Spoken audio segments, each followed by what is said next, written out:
Hi guys! Welcome back sa aking YouTube channel. I'm Lergy Padulina.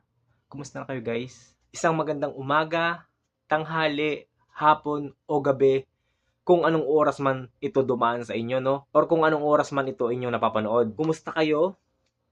Sana nasa maayos kayong kalagayan at kumusta ang inyong mga trabaho sa ngayon? Sana ay mabuti at maayos ang inyong mga trabaho at sana ay maraming pang blessing ang dumating sa inyo. So yun guys, bago tayo mag-umpisa, gusto ko sanang i-shout out si OG Malum, ayan, suportahan niyo po ang YouTube channel niya. Then, si Ate JB, ayan, yung mga lalabas po sa screen, shout out po sa inyo. Salamat po sa walang sawang pagsuporta sa akin. Kahit na hindi tayo madalas makapag-upload, ay sinisika pa rin po natin na makapagbahagi at makapagbigay tips and ideas sa mga aspiring service crew. At kung bago ka pa lang sa aking YouTube channel, ay maaari bang humingi ng subscribe para lagi kang updated sa ating mga ilalabas na video. Kasi nagtuturo po ako ng mga tips and idea about sa pag-apply dito sa Jollibee or kahit sa ang fast food chain. Ayan. At kung kayo po ay may mga katanungan din, pwede po kayo mag-comment sa baba para masagot natin yan. So yun guys, huwag natin ito patagalin. At meron tayong sasagutin na katanungan mula sa ating subscriber, no? Ang pangalan niya po is Christian Atega. Ayan. Ang tanong niya, ano po ang mangyayari kapag binigyan ng performance appraisal or PA? Ayan. Ito guys ay napakahalaga bilang isang service crew kapag tayo ay PA, no?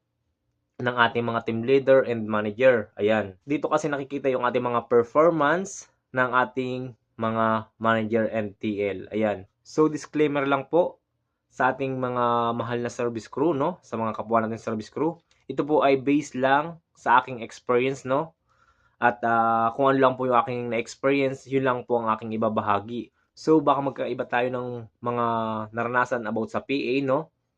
So ang aking i-share lang dito is yung aking na-experience. So magsimula na tayo. Ano ba itong PA na to? Ano ba itong performance appraisal na to? Bakit kailangan natin ng ganito? Ayan.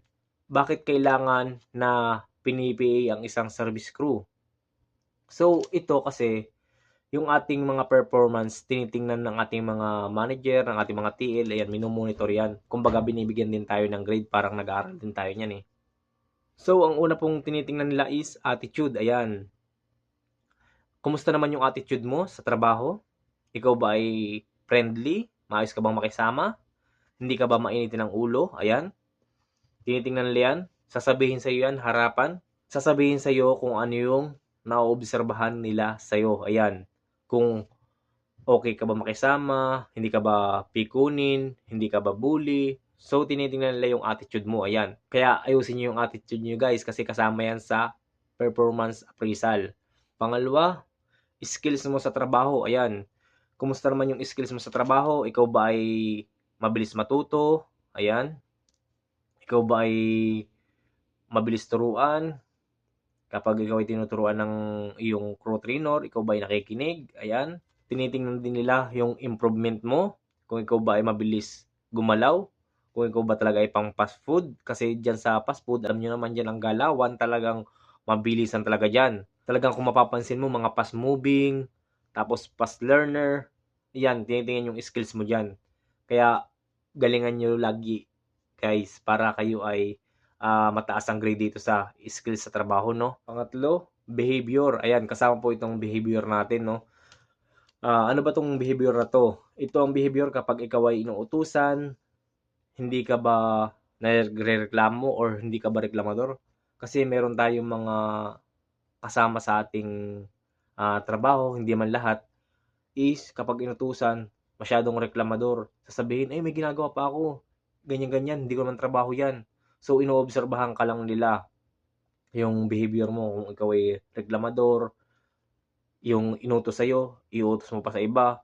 So, tinitingnan din nila yan. Kaya, maging aware po tayo sa mga ganyan, no?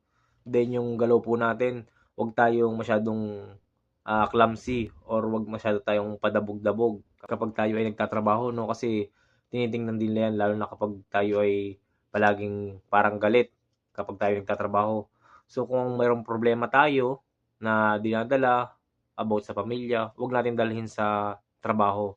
Kapag nasa trabaho tayo, trabaho lang talaga, focus lang tayo sa trabaho. Huwag natin dalhin yung problema sa loob ng store kasi tayo rin yung mahihirapan. Kumbaga maapektuhan din yung operation, maapektuhan yung mga kasama, so hindi magiging maayos yung takbo ng iyong trabaho. So magbaon lagi tayo ng pasyensya at focus lang tayo sa ating mga trabaho, no? So pang-apat na. 1, 2, 3, 4, pang-apat, attendance, ayan. Kumusta ang attendance mo? Ito ay napakahalaga. Chine-check din nila ito kung ikaw ba ay pala absent. Meron kasi mga tao na palaging absent, "Sir, hindi po ako makakapasok ngayon. Meron po akong family problem. Sir, pasensya na po, masakit po ulo ko. Sir, hindi po ako makapasok ngayon kasi po nag-LBM ako." So, may kanya-kanyang palusot, no? Kahit na ang ginagawa lang naman, nagiinom, nalasing, kaya hindi nakakapasok.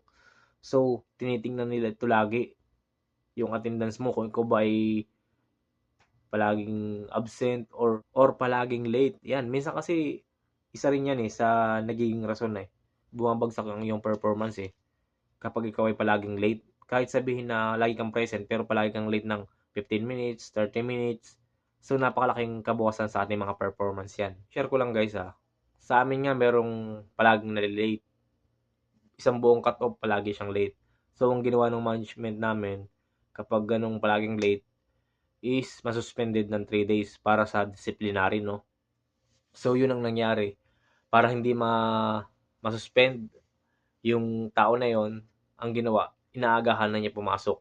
So, yun, doon nahubog yung tao na yon. Kasi napakahalaga talaga ng attendance So, napakahalaga talaga guys ng attendance, no? Kasi kung isipin mo, kung ikaw ay late ng 30 minutes or 1 hour, paano naman yung tao na mag-out na o kaya magbe-break na? Imbis na makapag-break na or imbis na makapag-out na, is aantayin ka pa.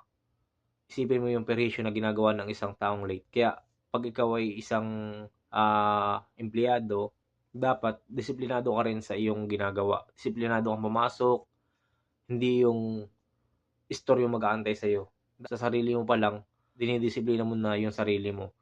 Kasi alam naman natin dyan sa Maynila, alam naman natin dito sa Maynila, laging traffic yung rason bakit nalilate. So, agahan natin. Kung na-late ka nung nakaraan, mas agahan pa natin. Mag-prepare tayo ng mas maaga para hindi tayo malate. Kasi yan po ay malaking puntos, yung attendance sa PA. Ayan. So, sa grooming naman, ayan, chine-check din yung mga grooming natin. Yung hair cutting natin, ayan. Yung natin, balbas, ayan. Kung nag-aahit ba tayo palagi. Tapos yung nails, ayan. Chine-check nila yung ating mga nails. Then yung ating mga tenga syempre, chine-check din nila yan. Then, yung ating mga uniform. Ayan, chine-check nila yung mga uniform natin. Kung okay ba tayo, kung malinis ba tayo sa ating personal hygiene, no?